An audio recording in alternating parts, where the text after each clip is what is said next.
Eu tava torcendo muito, eu gostei demais do Agente Secreto. É um filme que quanto mais a gente conversa sobre, mais a gente vai vendo, né, vai pegando as camadas do filme, vai gostando mais ainda do filme, né. Sim. Não vou dar nenhum Não, spoiler, pode dar mas spoiler. Não, pode dar spoiler, porque eu realmente não ligo pra spoiler. Porque assim, e eu tô lembrando aqui do filme que o Wagner Moura participou, que é filme hollywoodiano, que é o... Caramba, como que é o nome do filme? Elysium? Ai, não, agora, recente, que ele é Oh, um meu Deus. jornalista que tá acontecendo uma guerra Guerra civil. Civil. Tá Ou acontecendo uma Guerra guerra Civil. civil, guerra civil. Até que ponto é bom essa mudança de casta e essa hierarquização, bem entre aspas, de pessoas, e em que momento que isso começa a se tornar ruim? Eu torço pro time mais sofredor do Brasil. Aí você vai falar assim, Corinthians? Não, Ponte Preta. Esse é o time de quem sofre de verdade. Nossa Senhora. Esse... Mas e aí, pô, o cara não entender que aquelas meninas, ouvindo os áudios, estavam no presente e por isso elas tinham celulares, aí é a cognição padrão de um bolsominion, né. Ele deve ter, o filho do Armando, no caso, ele deve ter o É, quê? Uns 5, 6 anos de idade, no mais ou começo do menos, filme sim, isso. no começo do filme, porque o pai vai encontrar com ele deve ter mais ou menos essa idade. O que você lembra de quando você tinha 5, 6 anos de idade?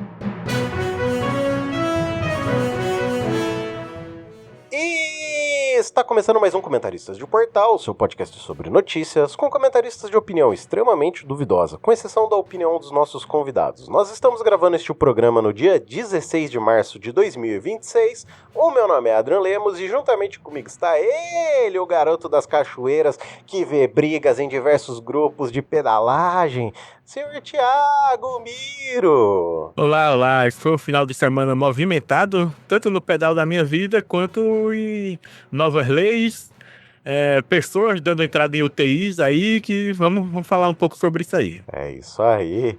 E aí, meu querido, bora atualizar? Bora!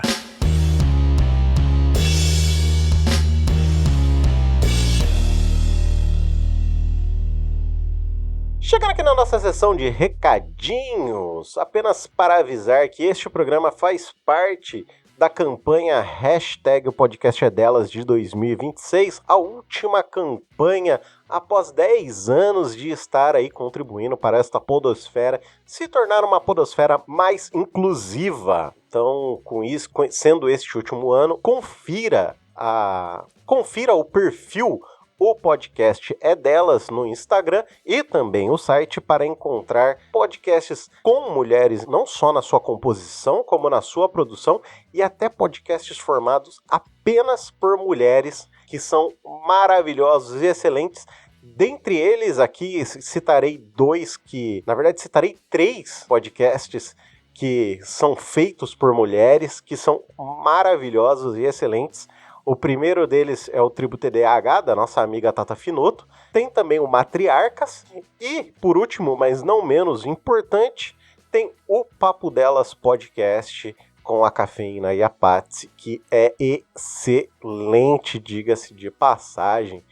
Quer comentar algo, senhor Thiago Miro? Não, pode seguir. Ok, é isso aí. Então, meu querido, e aí? Bora comentar? Bora! Então, bora! Chegando aqui na nossa sessão principal, senhor Thiago Miro, aconteceram coisas neste último final de semana, né? Dentre eles, Brasilzinho não levou o Oscar, né? É isso Aliás, aí. Brasilzinho é o Carvalho, aqui é Brasilzão. Isso aí é um assunto interessante pra gente comentar, né, e até desenvolver um pouco mais, falar só um pouquinho sobre os filmes, né, e tal. E eu tava torcendo muito, eu gostei demais do Agente Secreto. É um filme que quanto mais a gente conversa sobre, mais a gente vai vendo, né, vai pegando as camadas do filme, vai gostando mais ainda do filme, né. Sim. Mas eu não acredito, eu não fiquei surpreso, sabe, porque Pecadores e Uma Batalha Após a Outra foram filmes que varreram o Oscar, né, e são filmes realmente muito bons. Sim. Tanto que na disputa para melhor ator, eu tava naquela, assim, eu queria que o Wagner Moura ganhasse, mas se não fosse ele, que fosse o Michael B. Jordan, que o cara interpretou Irmãos Gêmeos com personalidades completamente diferentes. Sim. Pra fazer o personagem diferente, pra você ter ideia, num dos irmãos ele usou um sapato folgado e no outro um sapato super apertado, pra dar uma diferença no caminhar, sabe? Porra, Então, que loucura. Eu não percebi isso e assim, eu demorei um tempo pra perceber que era a mesma pessoa interpretando os dois papéis nesse filme.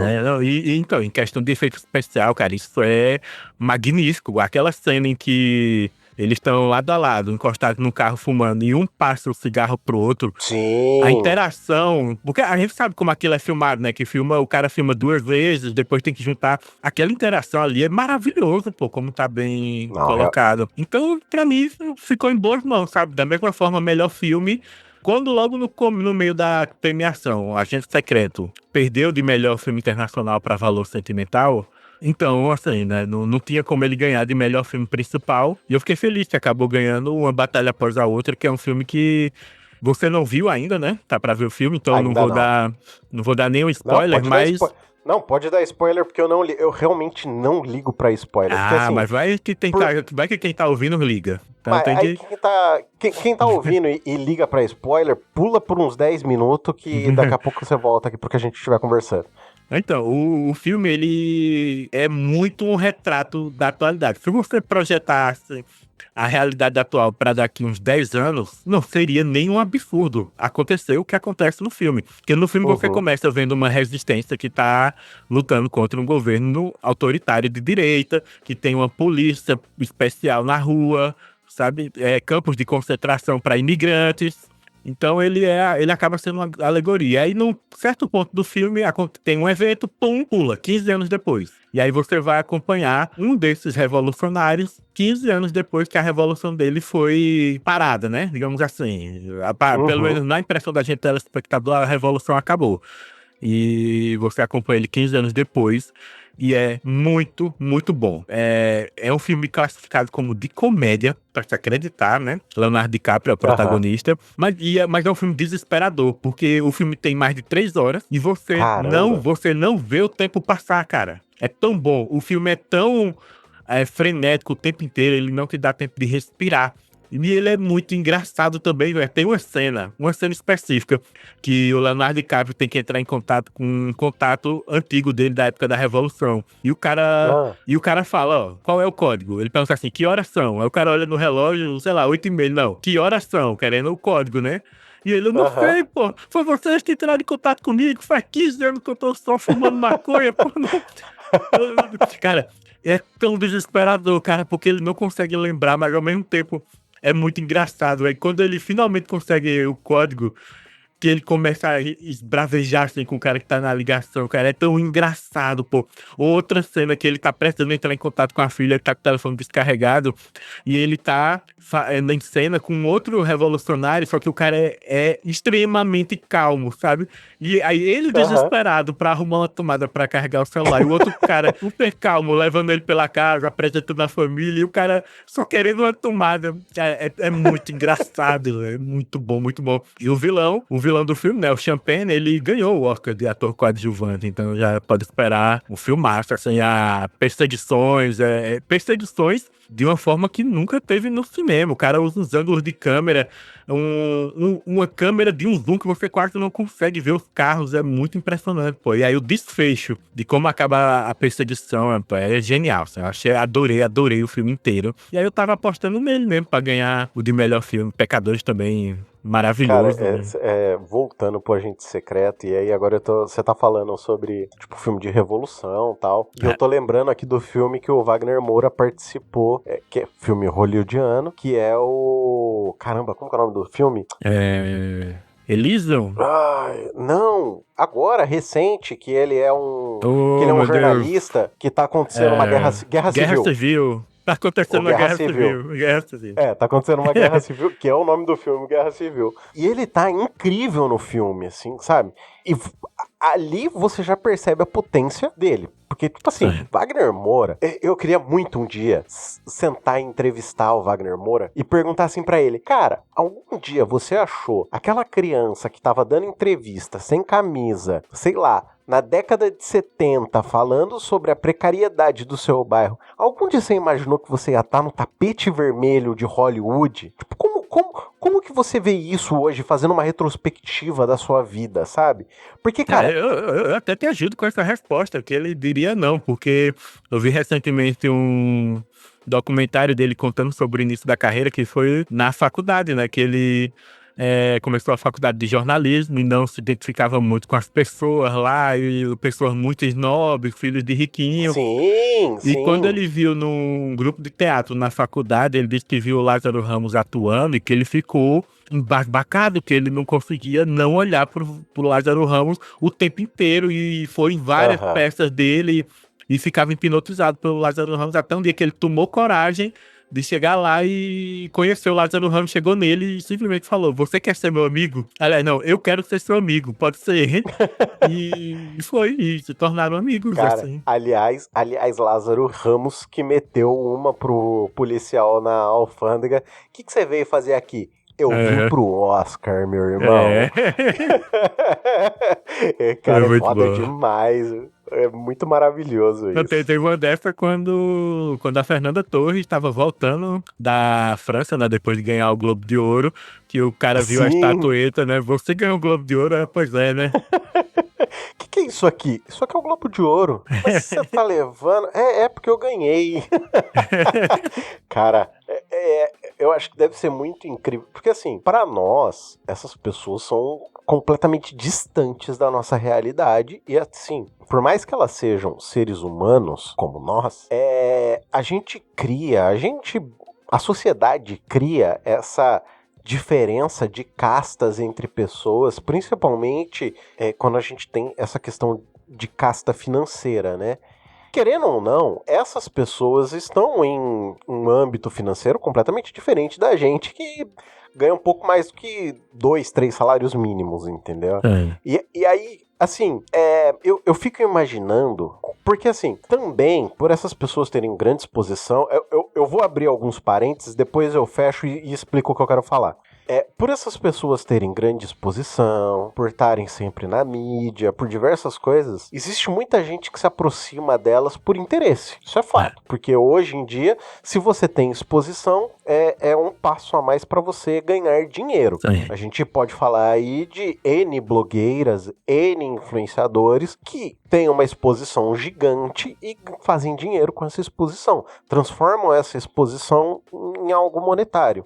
E aí, você ter acesso a essas pessoas de forma que mostre não só esse deslumbre que você tem com ela, por ela ser um ator, por ela estar fazendo algo que é completamente diferente da nossa realidade, por ela ter realmente essa exposição, eu fico imaginando como que será que é para essas pessoas viverem o dia a dia, saca? Tipo, porque tem assédio das pessoas o tempo inteiro. É óbvio que eu sei que quem se presta a esses papéis, que são papéis abertos, onde você se torna vitrine, você também tem que saber que isso acarreta nesse tipo de assédio. Por exemplo, dá pra falar muito bem aí sobre o Jovem Nerd Azaghal, que os caras não conseguem andar no Brasil hoje sem serem reconhecidos. E a gente tá falando de um nicho de podcast que, sei lá, os caras devem ter o quê? 1 milhão de downloads nos primeiros 7 dias.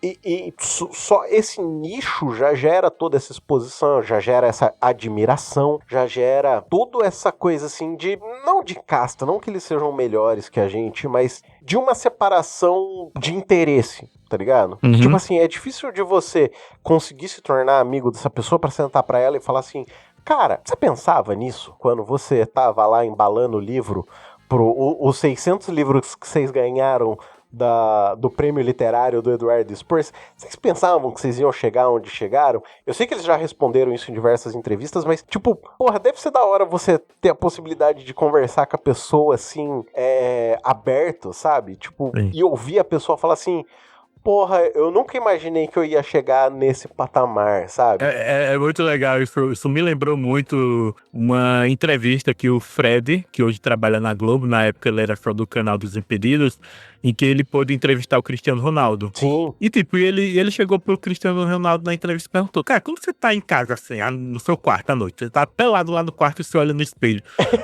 você pensa assim, porra, eu sou foda. E aí o Cristiano Ronaldo sorriu assim e olhou pra ele e eu sim.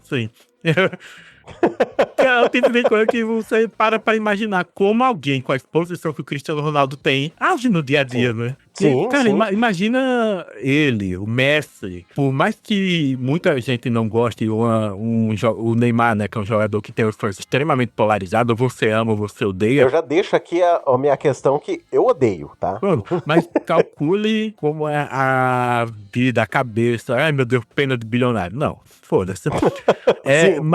Mas que você imagine como é a cabeça onde o país inteiro opina sobre a sua vida. Você não pode fazer absolutamente nada que não vire notícia. Hoje teve convocação da seleção brasileira e o único assunto era o fato dele não ter sido convocado. Amém. Mas imagina como é você ser o assunto do país inteiro. Cara, querendo ou não, gostando ou não, o cara é uma influência pra uma geração. Claro, porque sabendo separar as coisas, assim, Sim. dentro do futebol, ele é genial. Não, como futebolista, ele é genial e ele deu o azar de estar na mesma geração que Cristiano Ronaldo e Messi. Cristiano Ronaldo e Messi dominaram o futebol, ganhando todos os prêmios durante 15 anos, porque vamos supor que atualmente, 2025, 26, fosse o ano que o Neymar tivesse surgido no Santos. A gente ia ter daqui pra frente 10 anos seguidos dele dominando a bola de ouro. Não tinha concorrente pro futebol dele. Não teria pro futebol dele ninguém para bater. Mas assim, ó, eu vou só contrapor no seguinte sentido. Eu não sou o maior especialista de futebol, nem sou o maior apaixonado de futebol, mas nessa época que o Neymar tava jogando, o Neymar e Ganso, era uma época que eu acompanhava um pouco mais. Eu não sei, sinceramente, se o Neymar não se tornou o que ele é, porque, é óbvio, o domínio de bola ele tinha muito, mas eu não sei se ele não se tornou o que ele se tornou por conta de o time jogar em função dele e criar todas as possibilidades pra ele se tornar quem ele se tornou. Mas isso aí acontece em qualquer time que tem esses jogadores fora da curva. O Messi definia quais jogadores eram e quais não eram contratados no Barcelona. A última palavra era dele. Aí tem vários jogadores brasileiros que vão em entrevista em podcast e falam, na época que eu ia ser contratado pelo Barcelona, ficou tudo certo com a diretoria, o cara falando, agora a gente vai perguntar pro Messi se pode ou não. O cara era o gênio do time. Cristiano Ronaldo, imagina o quanto o cara ficou conhecido como militar, pô.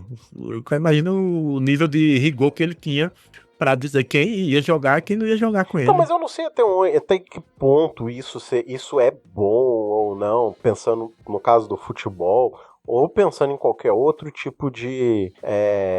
não assunto em si, mas tipo qualquer outro meio, sabe? Não, porque nesse caso a gente tá falando de coisas, de atletas extremamente fora da curva. Você tinha pegar Kaká, Rivaldo, eram jogadores maravilhosos, mas que não eram geniais, né? Como você teve aí Cristiano Ronaldo e Messi dominando o futebol completamente. Então, no momento que você tem dois jogadores, um jogador que te entrega 70 gols no ano, se o cara diz, eu não quero aquele jogador no time, ninguém vai dizer não pra um cara desse. Mas aí não seria o mesmo ponto que eu falei da, tipo, a criação de castas entre as pessoas? Mas, infelizmente né?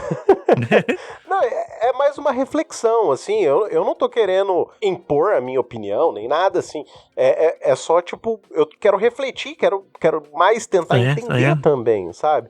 Porque eu sempre eu tô tentando pensar no seguinte sentido, até que ponto é bom essa mudança de casta e essa hierarquização, bem entre aspas, de pessoas, e em que momento que isso começa a se tornar ruim, sabe? Porque, tipo, eu não tenho resposta nenhuma, pra ser bem sincero, sabe? É mais dúvida e pergunta do que resposta em si. Eu acho que acaba sendo uma coisa natural de Justo. as pessoas que são muito boas no que elas fazem vão se destacar muito acima das que são só boas, sabe? Ok, mas até faz sentido. Voltando aqui pro filme do Agente Secreto, que a gente deu um maior rolê no futebol.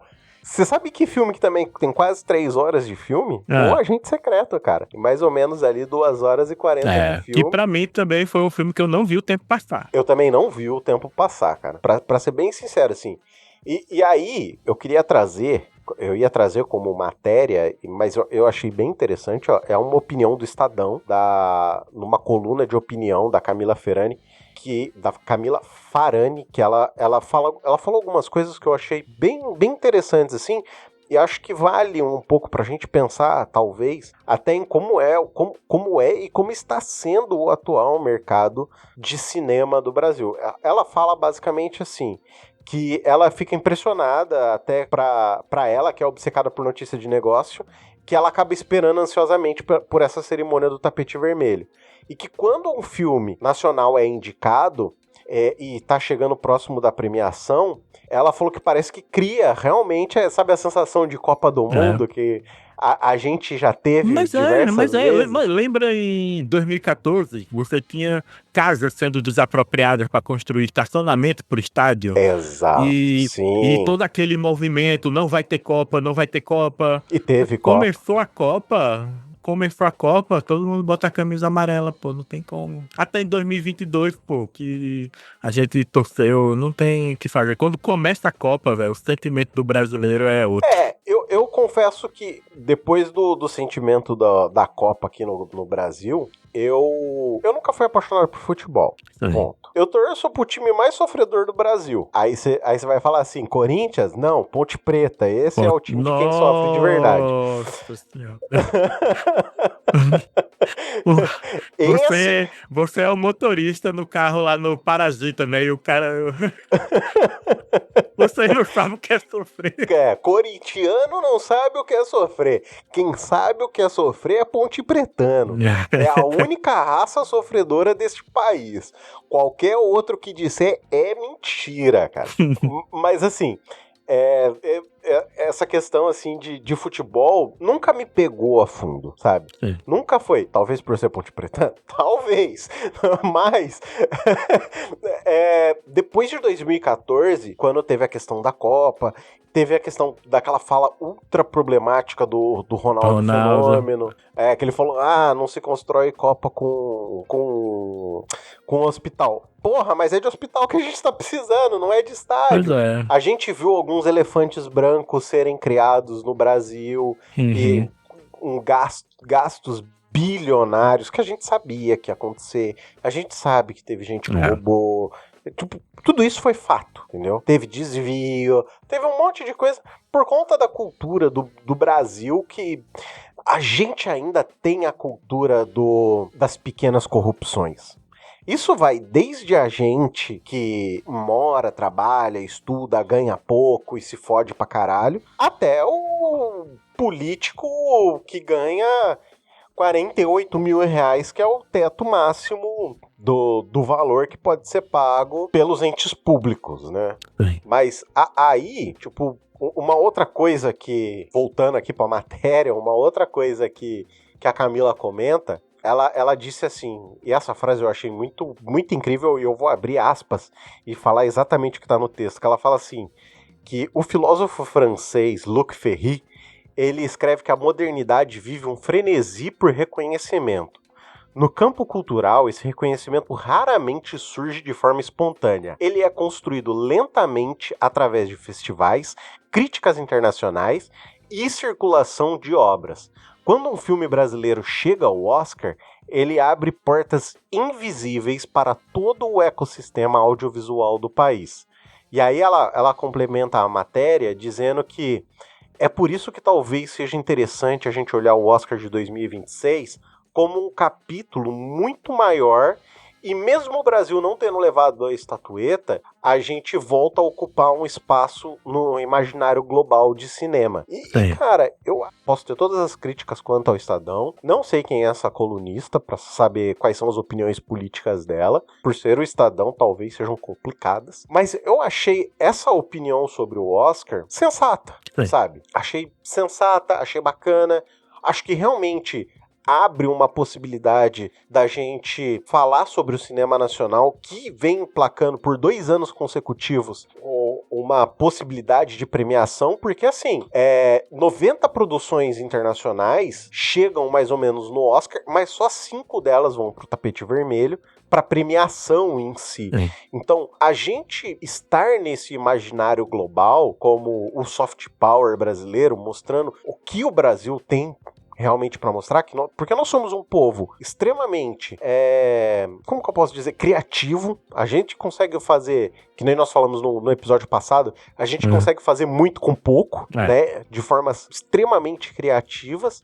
E, cara, eu acho que, assim, realmente é uma possibilidade pro cinema nacional, não só o cinema nacional, mas pra gente ver como a cultura nacional, como a cultura do Brasil pode ser vendida pro exterior como uma cultura bacana também. Sim, exatamente. Porque os grandes filmes brasileiros que tinham explodido, né? Você tem o Central do Brasil, que mostra um pouco do Nordeste, mas os filmes que mais permeiam a visão mundial sobre o Brasil é o Cidade de Deus, é o Tropa de Elite, o Ainda Estou Aqui, que são filmes que mostram basicamente a cultura sudestina, né? Basicamente o Rio de Janeiro. Sim. E eu achei muito legal o comentário ontem da apresentadora do Oscar, que eu assisti na TNT, em que ela fala que o Agente Secreto não é só um filme brasileiro, é um filme recifense, porque ele mostrou uma cultura pernambucana que não tinha cinema, não. Então, o cara lá fora que assistiu Agente Secreto, ele viu um filme completamente diferente do Ainda Estou Aqui ano passado. E mostra que o Brasil não é só o Rio de Janeiro, né? Cara, sabe o que eu mais fiquei pensando, assim, uma das coisas que eu mais fiquei pensando, porra, que sotaque gostoso, né, velho? Porra! O paulista, meu, fica querendo achar que o sotaque deles, meu, não tem sotaque, meu. Mas porra, mano, mas que sotaque gostoso, o sotaque de Recife, mano. Porra! Particularmente, eu gosto. Eu não sei dizer se o meu sotaque nordestino é tão forte a ponto de dizer, não, esse é um sotaque recifense. Porque eu conheço pessoas recifenses que eu converso, porra, que sotaque forte da porra. Que não é o que eu tenho, mas eu imagino que pra quem é de São Paulo reconheça o meu sotaque nordestino, muito mais do que eu mesmo reconheço. Mas tem gente de Recife, pô, que tem um sotaque muito mais forte que eu, e eu acho gostoso demais de ouvir. Mas será que não é porque você tem muito contato com a galera do Sudeste, e aí, querendo ou não, porque eu vou ser sincero. É isso que me mata, então. Eu sou uma pessoa que eu pego sotaques com certa facilidade. Claro, não, sabe? todo mundo. Se, é igual quando pessoas que vão pro exterior, passam 10 anos no exterior, aprendem inglês, espanhol, e às vezes quando volta, nem lembra de uma palavra. Quer falar a palavra em português e não lembra. Isso acontece. Cara, eu comecei a ouvir Nerdcast em 2009. E a maioria esmagadora dos podcasts que eu ouvia ou eram de São Paulo ou do Rio de Janeiro. Exatamente. E eu pego. Então, e aí, uma coisa que eu sempre me pego, que eu me policio para não fazer com as pessoas daqui, pessoas que nem ouvem podcast, que é, aqui quando a gente diz que vai a algum lugar, eu vou na casa de Rodrigo. É assim que a gente fala. No Sudeste se fala, eu vou na casa do Rodrigo. Sim. E eu, porra, 15 anos ouvindo podcasts paulistas, cariocas, isso vem, o vocabulário dessas pessoas vem pra mim. Eu tenho um amigo gaúcho, o Perotti, que também conhece o cara do podcast, eu converso com ele, e às vezes eu mando um bar conversando com ele, porque eu ouço ele falando muito. Porra, e aí, o Roger, cara, o Roger Manrique, que é também do Sul, e assim, ele mora há muito tempo no Paraná, e, cara, ele ainda manteve o sotaque dele, sabe? O sotaque do Sul, cara, e às vezes eu solto também um baguri pra ele. Então, aí eu me policio direto aqui, porque eu troco essa preposição. Eu vou lá na casa do fulano. Aí o pessoal, do fulano? Porra, eu... Virou paulista agora, porra. Caramba. A gente fala, pega, não tem como. Pô, e a gente que consome coisa pra caramba em inglês e é impossível, hora ou outra, a gente não soltar uma palavra em inglês assim, e você, puta, como eu tô pedante falando dessa forma, velho. Tanto é que outra coisa que eu me policio também pra evitar estrangeirismo. Eu me recuso a estar falando budget, deadline. Nossa, Eu pode não, crer. por mais que eu trabalhe com tecnologia, assim, com a galera que também é afundada em tecnologia, faço de tudo pra tentar não mudar isso daí. Sim, não, mas é muito louco essa questão de vocalidade, de entonação e a palavra, a maneira como fala, porque, tipo, cara, só aqui que a gente falou, isso eu consigo pensar assim, eu não conheço, e aí isso é uma falha minha como sudestino, eu não passou da Bahia ali, eu conheço pouquíssima coisa, sabe? Assim, pro sudestino, o sotaque da Bahia e o sotaque do Ceará é É praticamente o igual. mesmo, É. sabe? A pedância do sudestino é achar que é a mesma coisa. Até fazendo meia-culpa, eu, por exemplo, eu não acho que eu saiba diferenciar sotaque de Paraná, Santa Catarina e Rio Grande do Sul, por exemplo. Sim, mas, por exemplo, só nessa conversa que a gente teve, eu consegui pensar em sotaque do Sul, que nem você falou, o sotaque mineiro, que é um dos sotaques mais comentados, Isso aí, ele é muito único. e no mínimo, mais o sotaque do Norte, Nordeste, Recife, que são sotaques que possuem, por exemplo, eu gosto muito do As Cunhãs, elas são do Ceará, são um podcast de política do Ceará, e eu percebo que o sotaque delas é completamente diferente Não, do completamente seu. diferente. Pra gente Entendeu? aqui do Nordeste, a gente consegue saber de qualquer um dos 9 estados de onde a pessoa é, porque os 9 estados têm Sim. sotaque diferente. Eu imagino que pra quem é do Norte também seja. Eu já acho que eu não consigo diferenciar quem é do Acre e quem é de Roraima, Rondônia, Amazonas. Eu acho que eu não consigo diferenciar, não. Até porque não é uma coisa que a gente tem um Não é contato típico. extremo, né? Eu em 2011, eu ainda cursava Química Industrial e eu viajei para um congresso em Cuiabá. E aí tinha estudantes de Química de todo o país lá. E aí eu conheci um pessoal de Roraima, Roraima é mais assim, Rondônia. Conheci um pessoal de Rondônia e eles falavam numa velocidade que eu com os meus amigos, a gente brincava, cara, eu tava assim, extremamente atento ao que a pessoa tava falando, que eu não conseguia processar assim, com a velocidade que a pessoa falava, sabe? Totalmente diferente da gente que costuma mais falar devagarzinho, né? Sim, cara, é muito doido isso. E falando de sotaque, aproveitando a questão do sotaque, e Dona Sebastiana, cara? Maravilhoso, velho, maravilhoso. Cara, que atriz incrível, cara. Eu achei ela, no começo, eu não achei que ela fosse atriz. Eu achei que ela fosse uma senhorinha que pegaram no Recife pra fazer um papel de uma senhorinha, tá ligado? Então, entre aspas, porque é o segundo filme que ela faz com Kleber Mendonça e ela era uma senhora que foi pega pra interpretar uma senhora. Então você, na verdade, você não vê muito ela atuando mesmo. A atriz é daquela forma, né? Brincalhona, Mas, tudo. cara, por exemplo, tem um determinado momento no filme que ela fala sobre que ela teve na Itália e que tem coisas que ela fez na Itália que ela vai levar pro túmulo. Cara, eu fiquei assim... eu fiz 3 coisas que eu vou levar pro túmulo. Eu falei, caralho, mano, essa mulher foi quem deu a ideia pra pendurar o Mussolini de ponta cabeça. Mano, eu tenho certeza disso que essa mulher fez isso, tá ligado? É verdade, pode ter sido. Mas eu achei tão legal a reconstrução da casa dela, sabe? Os objetozinhos que tem ali, tinha na mesinha dela, porque era igual a casa da minha mãe, quando eu era criança, tudo. Caralho, até que da hora. a frase dela de não poder fazer, pode ligar, mas não pode interurbano. Cara, caralho, aquilo bateu muito na memória, porque nós somos pessoas que pegamos essa época de ter telefone fixo antes de existir celular, então era uma realidade nossa. Sim, cara, essa coisa de pode ligar, mas não pode fazer interurbano, eu lembro quando eu era pequeno, aconteceu da gente fazer uma ligação, tipo, sei lá, cara, a gente tava em Campinas, a gente ligou pra uma outra cidade aqui do lado, tipo, mas já era outro DDD, tipo, era DDD 18, aqui é 19, alguma coisa assim. E, mano, foi tipo 100 conto só nessa ligação de meia hora, tá ligado? Oh, nossa senhora. Numa época Em que isso aí devia ser um salário mínimo, né? Cara, eu acho que era, mano. Eu sei que assim, eu quase perdi um fígado nessa época. Mas assim, inconsequente, tá ligado? Porque eu não tinha noção do que era o custo do dinheiro. Tudo bem que depois eu paguei isso, tá? Porque quando eu era mais velho e tava com uma outra pessoa, a filha dela fez uma ligação de pelo menos uns R$100 no meu celular. Então, tipo assim, o karma veio, entendeu? Não, eu já tô preparado com isso aí, porque qualquer tipo de transação na Play Store tem que botar a senha pra minha filha não acabar botando, sei lá, sem eu ver, gastando R$500 no Roblox da vida.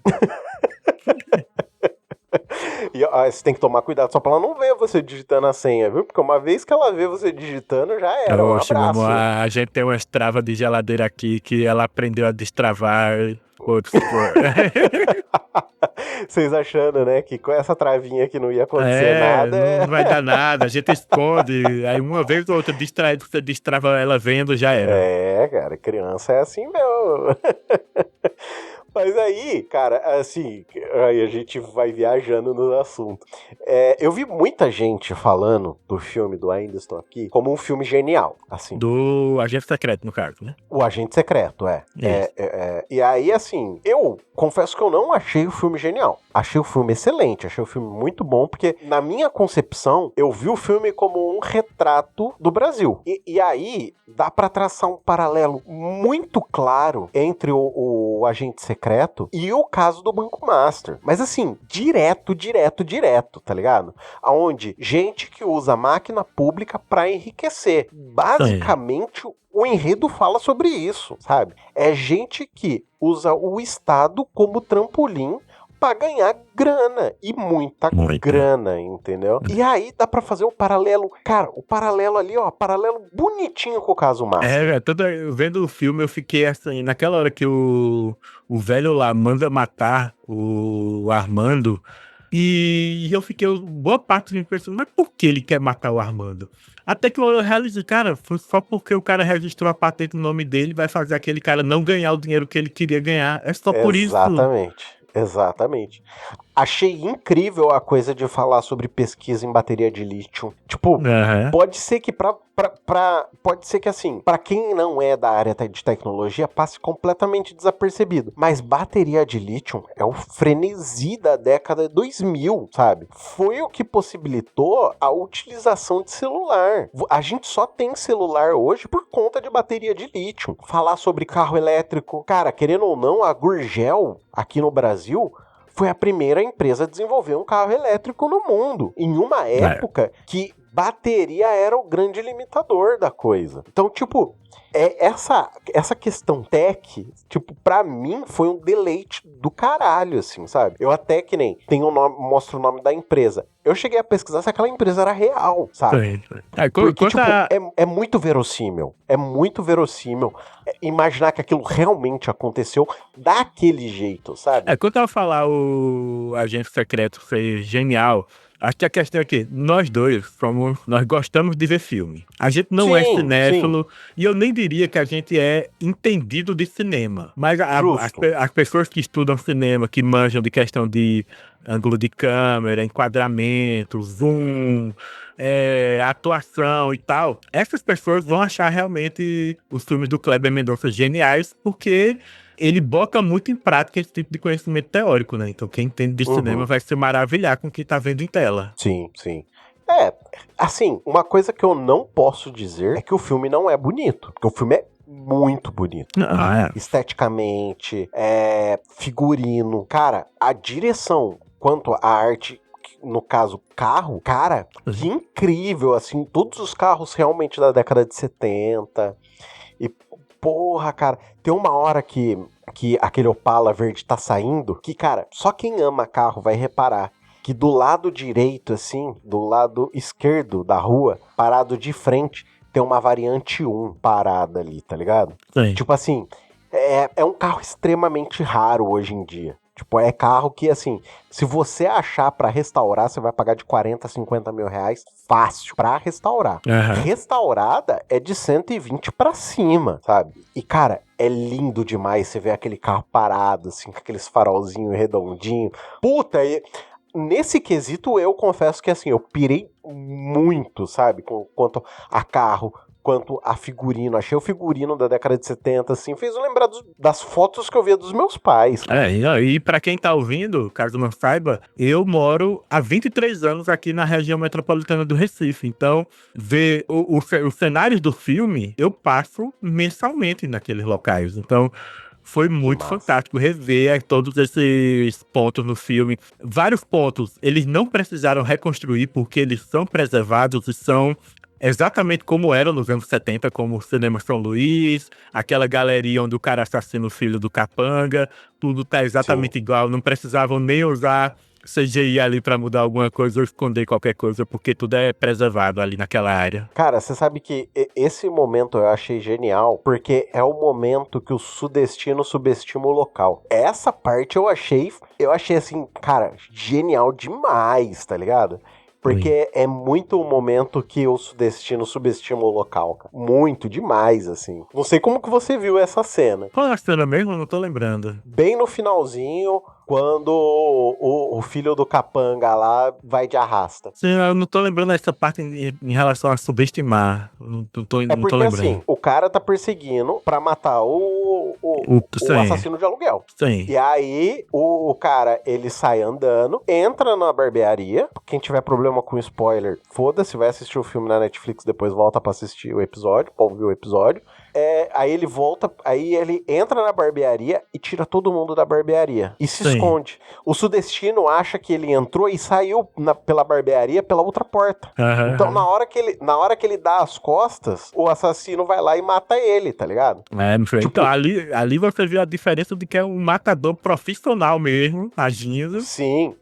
Mas ali, eu tenho certeza que o cara subestimou, acho, porque assim, como ele é daqui do Recife, ele é burro, tá ligado? Não, sem dúvida Então, isso mesmo. Nesse momento, eu tenho certeza que houve esse, tipo, ele subestimou 100% o local, entendeu? Não, tipo, sem a dúvida. pessoa que mora ali e conhece o local, sabe como é, sabe como funcionam as pessoas, sabe? Tipo, nesse momento eu falei, caralho, essa cena foi genial demais, na minha opinião. Foi realmente. Aquela cena também quando os policiais pegam o capangão lá e o enteado pra passear de carro e falam que estão levando ele pra um passeio.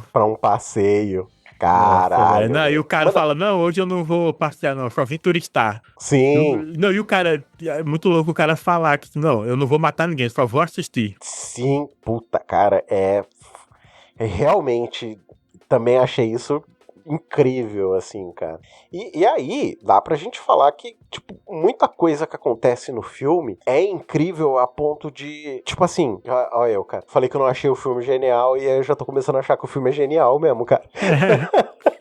Mas é isso, pô, assim, filme bom, pra mim, é esse tipo de filme que a gente não pega tudo de primeira. A gente precisa refletir, conversar sobre, pra ir desenterrando as camadas. E aí, tem a questão de que o filme, ele fala assim, né?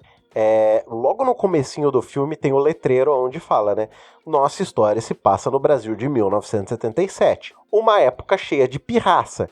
Esse cheio de pirraça, essa sutileza da palavra cheia de pirraça, porque querendo ou não, em 68 teve o AI-5, que foi o ato institucional de maior repressão da ditadura militar brasileira. Não, e então, em 77 a ditadura tava na quinta marcha, né?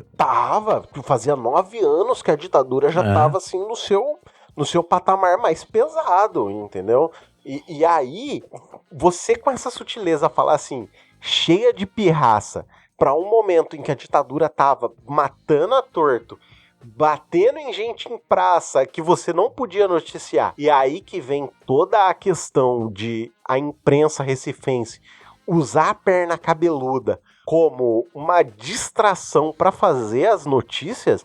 Cara, primeiro, dá pra você perceber em como a censura era burra, era extremamente burra, porque a história passava fácil, entendeu? Sim. E como as pessoas que tinham acesso à informação, no caso ao jornal, elas sacavam que a perna cabeluda, talvez para quem era criança não sacava essa questão de mudança, de que era uma alegoria para toda a violência policial que acontecia na década de 70, né, por conta da ditadura, mas, tipo, cara, como é genial que as pessoas acharam meios de falar sobre todos os problemas e tretas que estavam acontecendo sem a possibilidade de falar. Isso. Porque, isso assim, aí. a galera hoje reclama de ditadura no Brasil, Nossa. mas tá falando que ministro do STF deveria tomar tiro na cara, entendeu? Fala em ditadura no Brasil, mas tá querendo e pregando que o Trump venha dar um golpe de Estado no país, entendeu? Um bando de lesa-pátria do caralho, entendeu? Bizarro demais. Então tem também, não sei se tu chegou a reparar isso no filme, mas aquela perna que é encontrada dentro do tubarão é de uma pessoa que a polícia assassinou e eles estão preocupadíssimos que, putz, velho, tem que sumir com essa perna, porque podem descobrir o que a gente fez.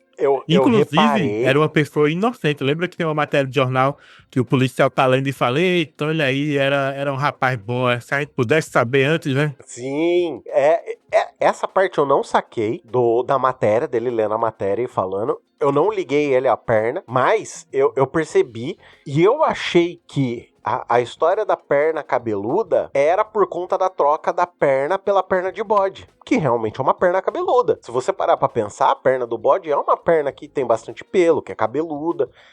E aí depois tem matéria falando que a perna cabeluda colocou uma perna de bode, né? Que roubou uma perna e colocou no lugar uma perna de bode. Então, tipo, cara, é essa parte, assim, histórica e acrescentar essa camada de história que realmente faz parte do imaginário. Eu não sei pra você como foi crescer no Recife na década de 90, ouvindo essas histórias da década de 70 e 80. Não, eu nunca... Foi com o Agente Secreto que eu entendi que a história da perna cabeluda era sobre violência policial. Eu nunca tinha parado pra pensar nisso. Nunca tinha refletido sobre isso. Como que era pra você, quando pequeno, essa questão da perna cabeluda? Cara, não era uma coisa. Não era uma coisa na minha casa, porque no meu caso específico, a gente nunca teve essa parte lúdica em casa. Minha mãe era professora de 2 empregos, então a gente nunca teve tempo de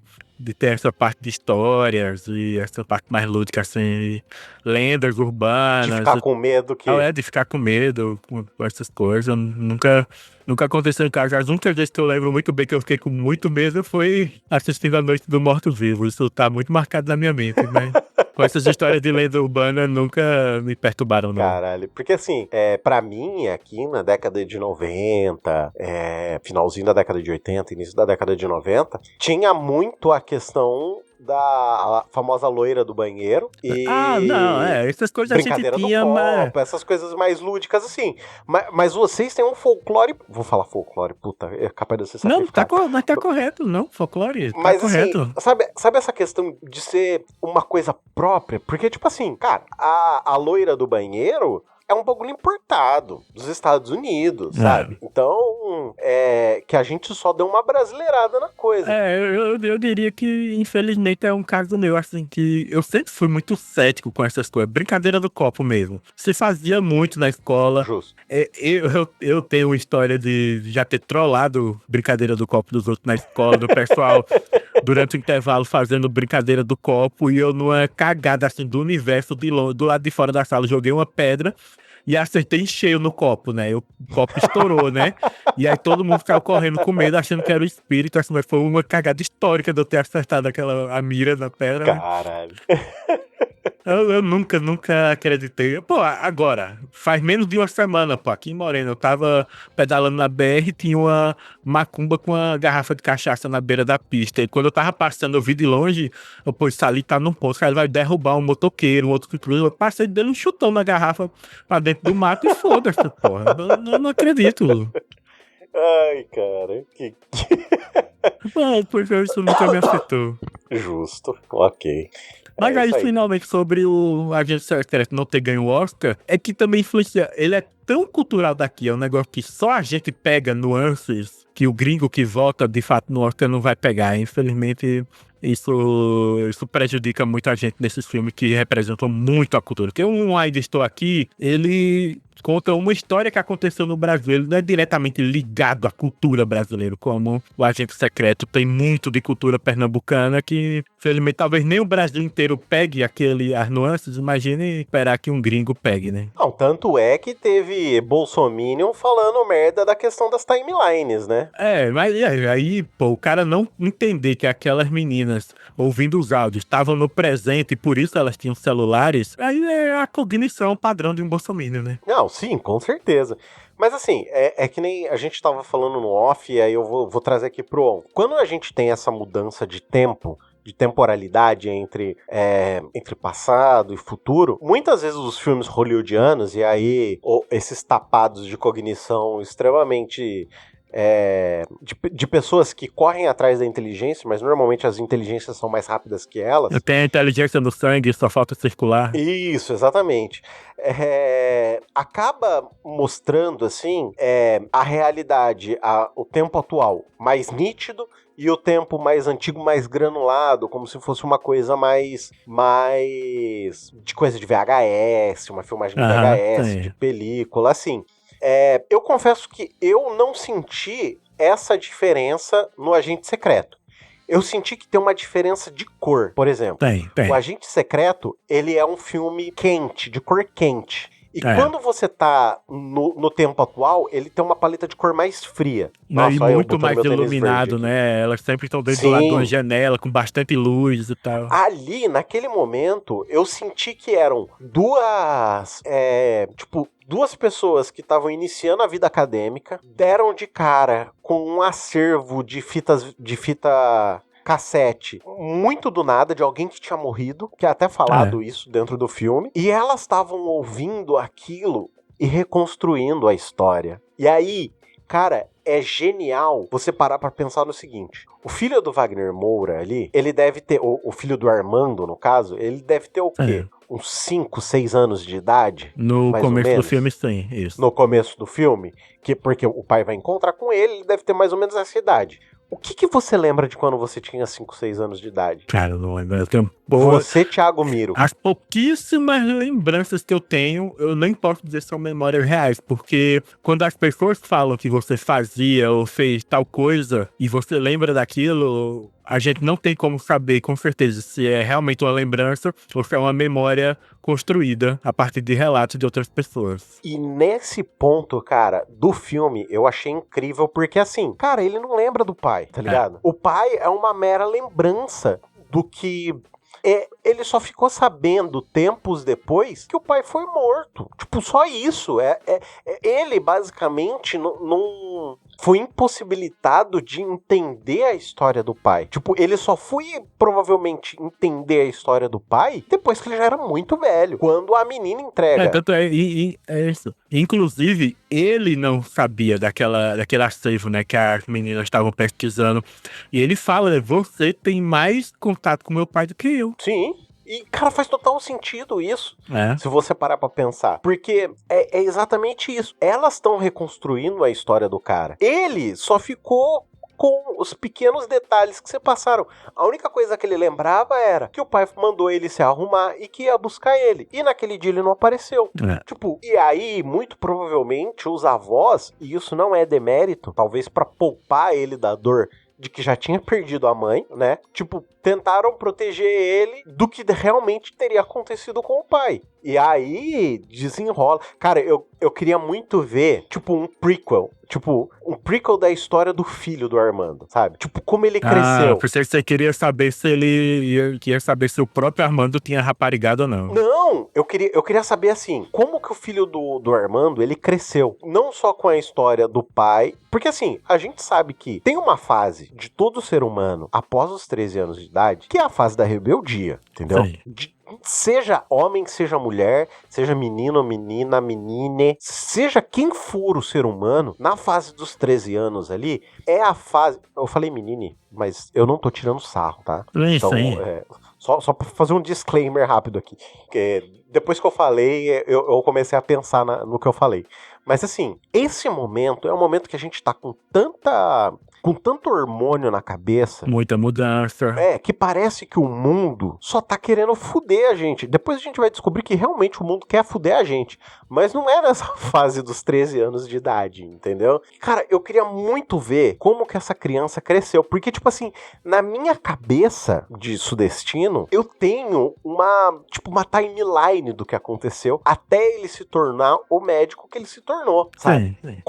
Com crise, com briga, com ódio ao pai, tipo, com revolta, porque até o que os avós passaram com ele, porque os avós não têm culpa do que aconteceu, nem o pai tem culpa do que aconteceu, nem a mãe tem culpa do que aconteceu, e isso é incrível no Agente Secreto, assim, que é um ponto que dá pra você extrapolar o pensamento muito forte. Não sei se você chegou a pensar nisso ou não. Não. Nessa parte eu fico mais com pena, você sabe, da criança crescer sem os dois pais, né? Imagina quão complicado deve ser. A gente não sabe com que idade ele tinha quando os avós faleceram, né? E como foi que ele levou a vida. Exatamente. Essa é a coisa que me vem na cabeça. E aí isso me lembra que minha filha, ela nasceu em junho de 2020, que tava no auge da pandemia. E o meu maior medo que eu tinha, era falecer de Covid e minha filha não lembrar de mim. Cara, isso é foda Inclusive, demais, atualmente minha filha tá prestes a fazer 6 anos de idade. E ainda é uma idade que, se algo acontecer a mim ou a mãe dela, ela não vai ter lembrança da gente no futuro. Sim, porque é uma fase de transição, é uma fase de consolidação da memória mesmo. Né? Isso, pois é. Então, assim, eu consigo lembrar de coisas de quando eu tinha 8, 10 anos de idade, mas daí pra trás, cara, confesso que assim, zero lembrança, sabe? E ainda tem só umas memórias muito perdidas, assim. Você não lembra de uma coisa grande, você lembra de pequenininhas lacunas, né? Coisas pequenas. Exatamente. É exatamente isso, cara. Porra, pensar isso dentro de um filme, eu acho que realmente é transformador, assim, pro filme, cara. Bom, então, aí agora, gente, depois de 1 hora conversando sobre Agente Secreto, você começa a entender um pouco por que acha um filme genial. E olhe que a gente nem entrou na parte cinematográfica, que a gente não tem conhecimento pra falar. Pra isso, a gente teria que trazer um Rafael Arinelli aqui do Cinemação pra conversar sobre isso. O design de produção. O Brasil, o Agente Secreto não deve ter disputado o design de produção, porque os caras devem achar que o Brasil é daquele jeito até hoje. Provavelmente. Né? Você sabe que não é muito difícil, né? Cara, não é nada difícil. Tem uma coisa no filme, cara, que, nossa, parando pra pensar, a cena que ele vai olhar, que tá passando o filme, aí ele vai olhar pela janelinha e tá rolando um bola-gato no cinema. E o avô dele, o sogro, não tá nem aí, cara, isso aí acontece todo dia, pô, tá nem aí. Isso daí acontece direto, cara. Eu falei, caralho. Mas, mano, isso na década de 90 era muito comum, cara. Cara, isso com certeza é como hoje em dia ainda. Não tenho a menor dúvida. Eu acho que hoje em dia nem tanto, porque as salas de cinema tem câmera com como é que fala? Com visão noturna. Então eu acho que não acontece mais, pelo menos não nessas salas maiores de shopping, sabe? Não sei se eu não posso falar sobre. Justo. Ai, ok. Sr. Thiago Mira, a gente tinha um monte de notícia, que aconteceu um monte de coisa. Não sei se você quer trazer algo mais sobre o Agente Secreto. Não, queria. Não, sobre o Agente... pensei que tava falando em off, vai de novo. Não, sobre Agente Secreto, porque, cara, eu sinceramente eu acho que dá pra gente fechar esse episódio só como um episódio de Agente Secreto. Apesar de ter acontecido bastante coisa, acho que dá pra gente trazer essas outras coisas que aconteceram pro futuro também. Eu queria falar mais uma coisinha de outra forma. Por favor, puxar outra matéria. Fica à vontade. Então, eu queria trazer mais uma matéria aqui que é uma coisa reflexiva. Não vamos opinar sobre o demônio em si. Vamos falar sobre um sentimento em relação ao demônio. Justo. Bolsonaro, essa semana, ele foi internado em UTI por conta de problemas renais e de uma pneumonia broncoaspiratória, porque o animal aparentemente não sabe nem mastigar, né? Entrou comida nos pulmões dele. Mas é um imbecil mesmo, viu? O negócio qual é a realidade? Sem brincadeira. A gente pode estar passando pelos últimos dias dele. Justo. Ele pode estar realmente, a qualquer momento, pode vir a notícia da morte dele. O Flávio Bolsonaro até convocou um Ramadã ao contrário, né? Jejuar de meia-noite às 6 da manhã. Eu nem sabia, eu participei do jejum sem nem saber. Quase todo mundo participou, né? E aí, eu queria falar sobre pedir sua opinião sobre isso, porque eu sei que quando sabia a notícia da morte dele, eu vou ficar feliz. E minha esposa, ela me confronta assim que é errado eu desejar a morte de outra pessoa. E eu falo, mas é tão irônico se ele morrer de uma pneumonia, porque significa que ele vai morrer afogado no próprio catarro. Uma pessoa que fez piada de pessoas morrendo sufocadas em hospital. Mesmo que em nossa sociedade a gente aprenda que é errado desejar o mal do outro, eu não consigo não ficar feliz com a morte dele. Cara, como é que a gente lida com esse tipo de sentimento que a gente sabe que é errado, mas não consegue evitar? Cara, eu só tenho uma coisa a dizer, cara. Ô, Bolsonaro, vai lá, tira sarro agora das pessoas que estavam com falta de ar. Tira lá, ô filha da... agora é o momento que a Sandra manda eu cortar isso. Tira sarro, vai lá tirar sarro. Cara, ó, até hoje teve um filme que me trouxe a cena mais satisfatória que eu vou levar comigo pro resto da minha vida. O filme era Little Nick, no determinado momento... Nunca vi. Nunca viu? É o filme com Adam Sandler, que ele é filho do diabo com uma anja, tá ligado? Cara, você nunca viu esse filme? Não. Infelizmente eu não vi toda a filmografia do Adam Sandler. Eu já vi muito filme.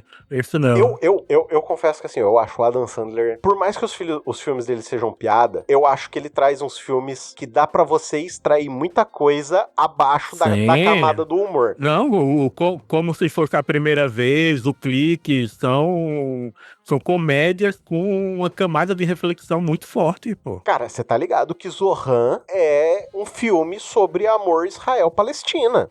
É um filme que falou sobre amor entre duas pessoas que os seus povos se odeiam, tá ligado? Tipo, bom, eu não quero viajar, mas assim, o filme Little Nick tem um determinado momento em que ele tá no inferno e tipo, ele é todo meio bobinho, ele é um filho do diabo bobinho, tá ligado? Ele tem 2 irmãos que são brutamontes e ele é um bobinho. E aí tem um determinado momento que o Hitler, ele entra vestido com aquelas roupinhas de maid, sabe? Nossa senhora. Sabe aquela roupinha francesa de Mas olha aí, olha aí, quando a gente consome muito conteúdo em inglês, começa a falar maid ao invés de empregada. É que eu lembrei de maid por causa dos animes japoneses que falam que aquela roupinha de empregada é aquela maid, acho que é maid dress, alguma coisa assim que eles falam. Olha eu virando viciado em anime. E aí, tem um determinado momento que ele vai aplicar a punição diária de Hitler, tá ligado? E aí o Hitler vai até a geladeira, ele pega um abacaxizinho, aí o diabo olha pra ele e fala assim, aí ele coloca o abacaxizinho, aí ele pega um abacaxi médio, aí ele vira e fala assim, aí ele guarda, aí ele pega um abacaxizão assim, velho, gigantesco, aí vira pra ele e fala, vira. Aí na hora que ele vira e ergue assim o bumbum, ele enfia o abacaxi na bunda dele, mas não pela parte do abacaxi, mas pela parte da coroa do abacaxi. E cara, esse filme... Eu confesso que assim, quando eu assisti essa parte no filme, é uma ode, tá ligado?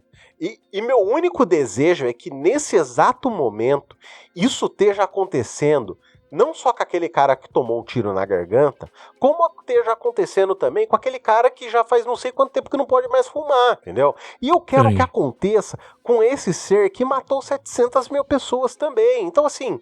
Cara, eu tenho 0 empatia pelo Bolsonaro. 0.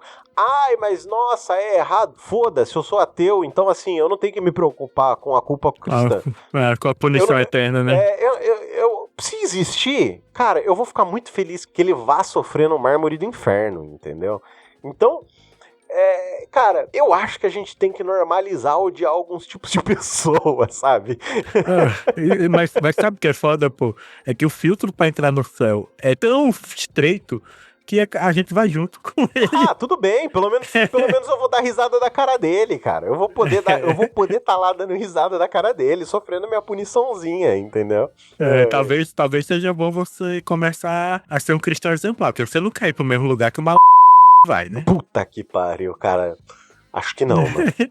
Apesar de que seria interessante infernizar ele no inferno. Não sei se é uma má ideia, entendeu?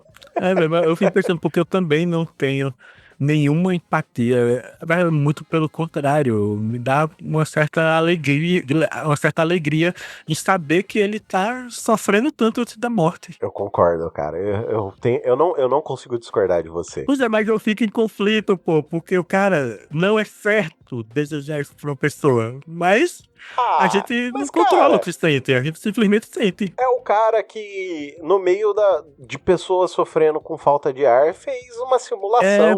Por isso. Sabe, das pessoas com falta de ar. Cara, eu quero mais é que ele sofra com falta de ar mesmo. Eu queria estar lá pra fazer que nem o Nelson. Sabe, na cara dele, velho. Eu queria que estivesse transmitindo ao vivo. Queria que tivesse, sabe? Nesse momento eu sou contra sensacionalismo, mas nesse momento eu queria o sensacionalismo, tá ligado? Porque, olha, cara, na moral, 700 mil pessoas, o cara quase dizimou uma Campinas, mano, sabe? Bizarro. O cara quase dizimou uma Campinas. A gente parar que, a gente pensar assim que uma quantidade grande de mortes seria inevitável, mas que, tipo, metade dessas vidas poderiam ter sido poupadas, sabe? Simplesmente não fazendo nada. Sim. Se ele não fizesse nada, ele poderia não fazer nada, mas resolveu atrapalhar. Sim. Eu tô fazendo uma pesquisa aqui pra saber quantos municípios do Brasil têm menos de 700 mil habitantes. Diz que o Brasil tem um total de cerca de 5.569 municípios. São pouquíssimos tem mais de 1 milhão, né? Desses 5 mil, deixa eu botar na calculadora aqui, desses 5.569, menos 40 municípios do Brasil superam a marca de 700. Então, esse cara ele conseguiria dizimar mais ou menos 5.569 cidades com essa política dele, tá ligado? Tipo, é óbvio, nossa, né? Aí você vai falar assim, nossa, o Brasil tem 200 milhões de habitantes, é uma porcentagem muito baixa. Eu tô querendo dizer que se fosse matar todas as pessoas de uma cidade que tem menos de 700 mil habitantes, isso acabaria com 5 mil.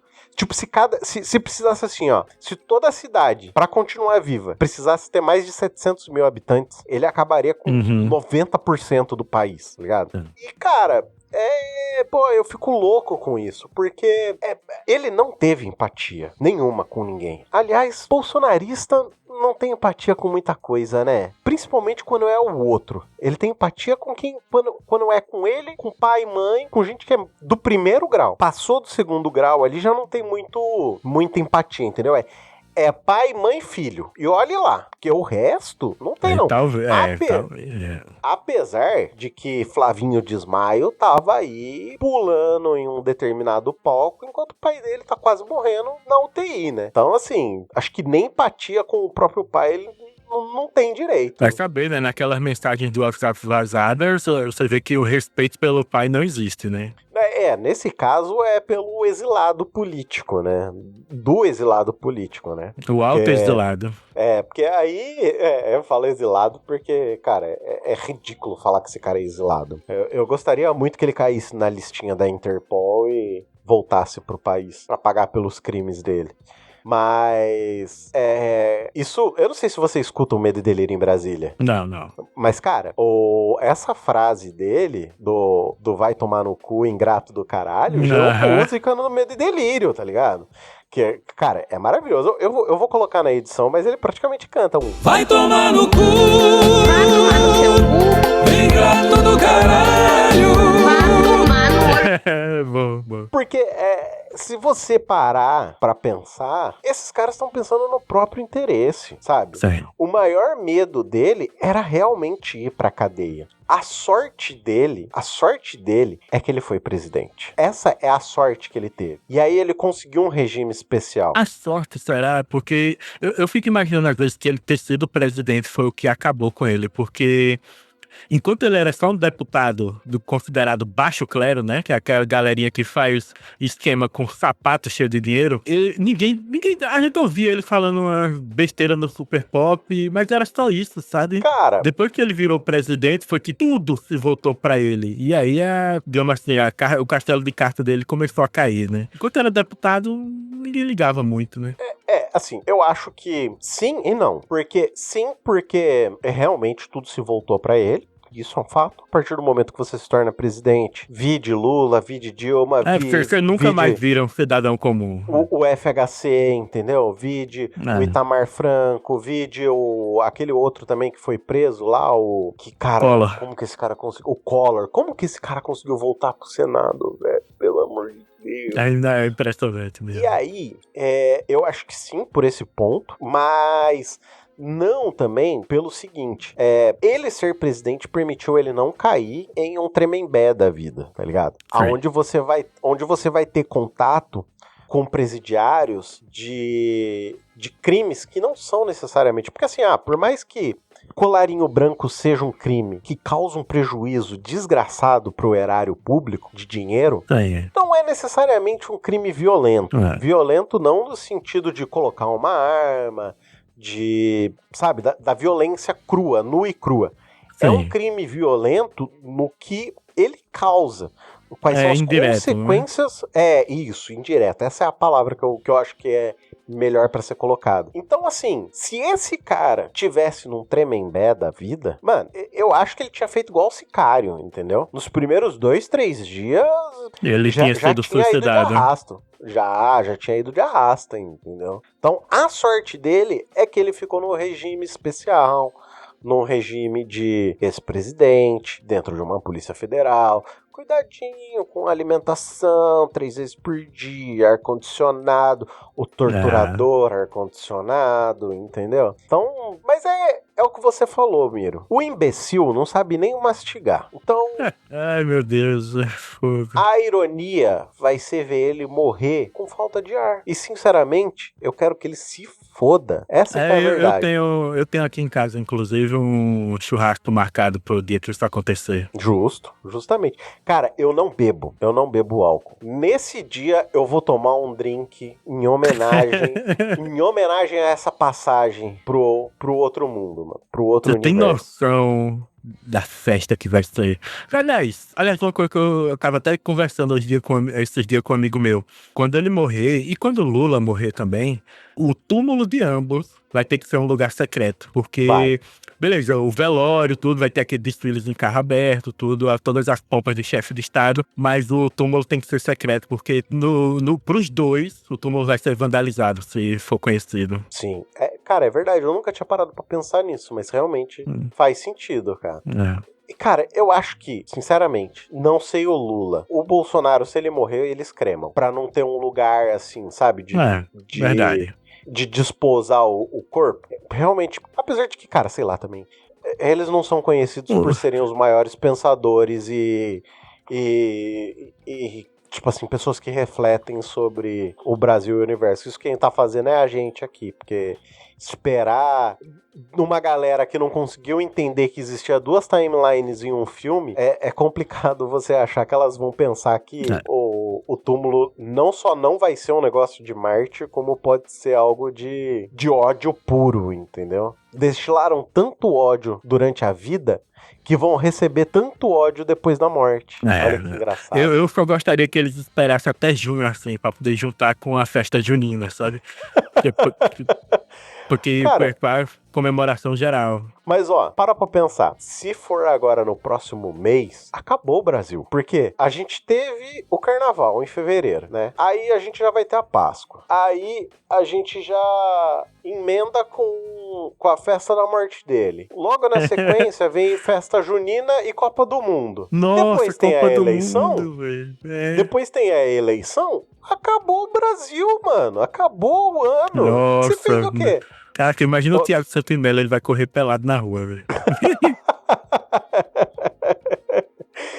Então, cara, acabou o Brasil, cara. Vai ser o ano da alegria. E se o Lula ganhar ainda a eleição, porra, Aí você pode esperar mais festa, cara. Mais festa Sem dúvida, ainda, sem dúvida. entendeu? O colega meu também estava me falando assim, que se preocupa com a morte do Bolsonaro no futuro próximo, porque isso poderia fazer o Flávio Bolsonaro vencer a eleição em outubro. Pode ser. Aí a gente entrou nesse discurso, que ele acredita que Bolsonaro só foi eleito em 2018 por causa da facada, já eu acho que não.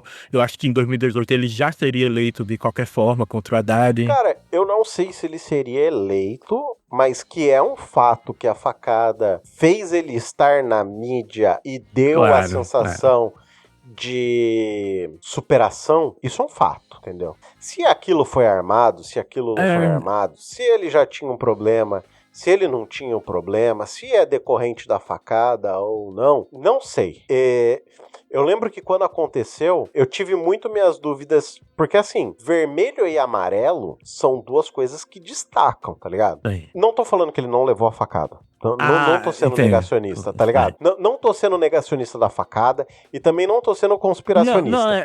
Até porque Só é estranho. Que a gente pode ter dois níveis de conspiração. Tem as pessoas que acreditam que não houve a facada, e aí não rola, porque tinha muita gente envolvida, hospital, tudo, pra isso não ter caído até hoje. Exatamente. O máximo que eu posso, assim, ouvir é tipo o World Trade Center. Os caras sabiam que ia acontecer o atentado e deixaram rolar. Pode ser. A facada, já estavam preparados para o atentado que ia ocorrer contra ele e deixaram rolar porque ia ser bom para a eleição. Sim. Mas que não ocorreu a facada, não. Ela ocorreu de fato, né? E aí, é que assim, a única coisa que eu achei muito estranho na época é o fato do sangue não manchar de vermelhão todo o amarelo da camisa dele, sabe? É a única coisa que é assim, eu acho estranha, mas não tô negando o fato.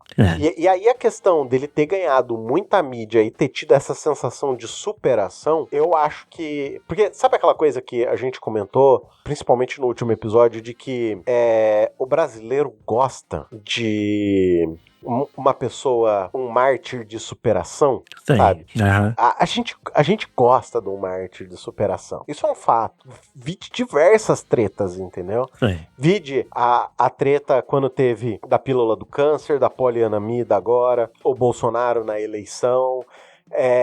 Virgínia, não dá pra dizer que, sabe, não é uma pessoa que saiu do nada. Vitube, dentre milhares de... Whindersson Nunes, que O Whindersson tem muita Nunes, grana. pobreza extrema no sertão do nordestino, pô. Neymar, como a gente falou no começo. Então, assim, Robinho, sabe?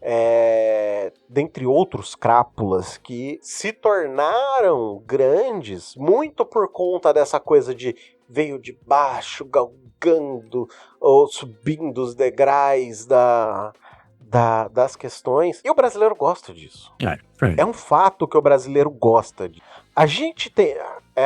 lógico, dadas as grandes proporções, nós temos os nossos brasileiros nesses patamares também. Óbvio, em uma ode diferente, mas a gente também tem essas pessoas, entendeu? Perfeito. É isso aí, Sr. Thiago Miro. Quer comentar algo mais? Não, é isso. Eu só queria conversar mesmo sobre esse conflito que eu tava, assim, de desejar o mal de alguém, por mais que eu esteja feliz com esse mal que tá acontecendo. Não sinta conflito, festeje quando acontecer, celebre porque vai valer a pena. Cara, vai ser um momento histórico, maravilhoso. Vai ser épico, Thiago, vai ser épico. É isso aí. É isso aí. Meu querido, partindo aqui pro final deste pequenino programa, vamos falar daquele meio de comunicação extremamente arcaico chamado e-mail, que as pessoas podem encaminhar para comentaristas.pod@gmail.com. Se elas quiserem também, temos as nossas redes sociais, tanto no Instagram, Twitter, Blue Sky. Twitter não vejo, Blue Sky também faz tempo que não entro, estou mais atuante no Instagram, como @comentapod. Mas se as pessoas quiserem também, nós temos um formulário que é bit.ly/bora comentar. Lá você pode fazer 1 milhão de coisas. Pode mandar a matéria, pode mandar seu comentário, pode pedir pra gente comentar sobre alguma coisa. Vocês podem ficar à vontade. Todos os nossos links estão em todos os lugares onde você escuta o nosso programa. seja YouTube, Spotify, Apple Podcast ou no seu agregador preferido. Tem o link, que é o linktree/comentapod, onde tem todos os links de todas as redes sociais, de todos os locais para se ouvir este pequenino programa. Eu estou apenas no Letterboxd como @AdrianLemos. E tu, aonde se encontra, Sr. Thiago Miro? Eu estou @Thiago Miro no Instagram. É isso aí, fazendo fotos de esporte, de pessoas pedalando, correndo. Isso aí, tô melhorando e quem sabe eu finalmente invento de fazer alguma coisa que dá um pouquinho de dinheiro na internet. Ok, é isso aí. Senhor Thiago, eu agradeço imensamente por essa gravação. A gente fica por aqui. Um grandíssimo abraço, até o próximo programa e tchau, tchau. Até mais, gente. Tchau, tchau.